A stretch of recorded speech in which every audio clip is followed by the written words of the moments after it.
We're talking about principles for living. And one of my favorites, one of the ones I rely on hugely is today I will turn out all useless thoughts. Rush them aside. Don't give them half of a second in my mind to take hold. And you know, that's a discipline that has to be learned and practiced. You know, our Serenity Prayer, beautiful, famous prayer, says, God grant me the serenity to accept the things I cannot change, the courage to change the things I can, and wisdom to know the difference. Courage to change the things I can. I mean, obviously, acceptance. I can't control events in the world, other people, what they're doing or thinking or saying, or how the circumstances unfold today. Things are going to happen the way they're going to happen. If I'm in the right place doing what I'm supposed to be doing, things are generally going to work out pretty well. Courage to change the things I can, that's another thing, and we can get ourselves in a lot of trouble with that. What can we really change? What can I really do? I really have control over. In the final analysis, it's my own thinking, the thoughts that I choose to harbor or dwell upon, and my attitude. Okay, and my thinking determines my attitude. A lot of times, strongly influences it. Our emotions will lie to us, just like our mind will lie to us if we're not careful. Thank God they told me when I got to Alcoholics Anonymous that feelings ain't facts. That saved my life, you know. But you'll notice as you go along and practice the principles, you'll notice that if my thinking is in the right direction, my feelings, my emotions tend to follow that. You can be having a very good day, and something crosses your mind, something negative about somebody or something, and you start thinking about that for a few minutes.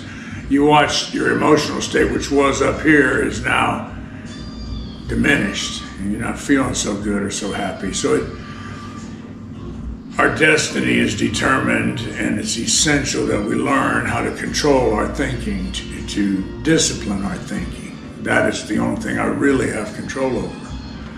And when I start to get upset about something, I just stop and say, wait a minute. Why are you going here? What's wrong with you? This is not your business. They're going to do what they're going to do. It's going to be the way it's going to be. I can rein my thinking in and cast off the useless thoughts. When I started this journey, 95% of the crap going through my brain, which is way too loud and way too active and noisy, was useless garbage. And I did not know at that time that I had the ability to turn out useless thoughts, to quiet down my head. Now prayer comes into play here very much, you know. I start the day off with prayer.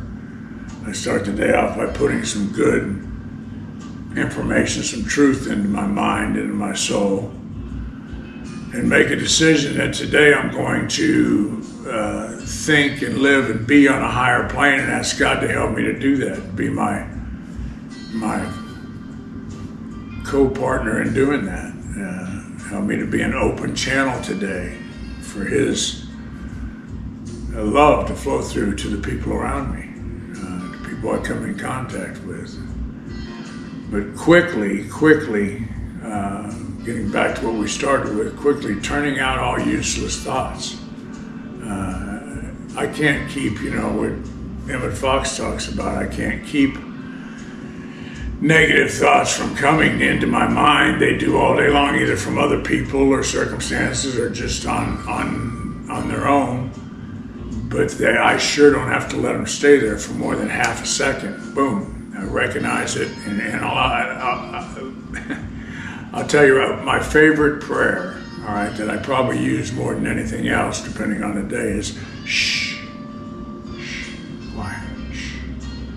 I say that out loud a lot of times, shh, and it's a form of prayer, and it quiets, it casts off the useless thinking, which is a monster and will drag you into the gutter every time if you allow it.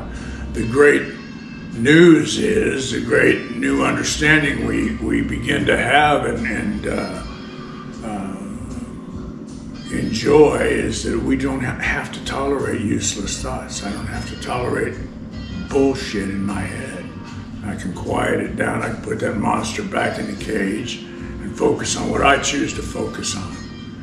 This is truly great news. I didn't know it before. I let my head just drag me into every rabbit hole and rat hole it chose, every gutter that it chose to drag me through, because I didn't know. You know, I've said it many times, and you know, living well is an art. Has to be learned, has to be practiced, like playing a guitar or a piano or any other type of creative endeavor. You know, living well is a creative process. We're creative beings, and we're meant to create good today, and we do if we ask God's help and allow Him to guide us and help us. But keeping the useless and negative thinking out of the way is essential. I try to practice it on a daily basis.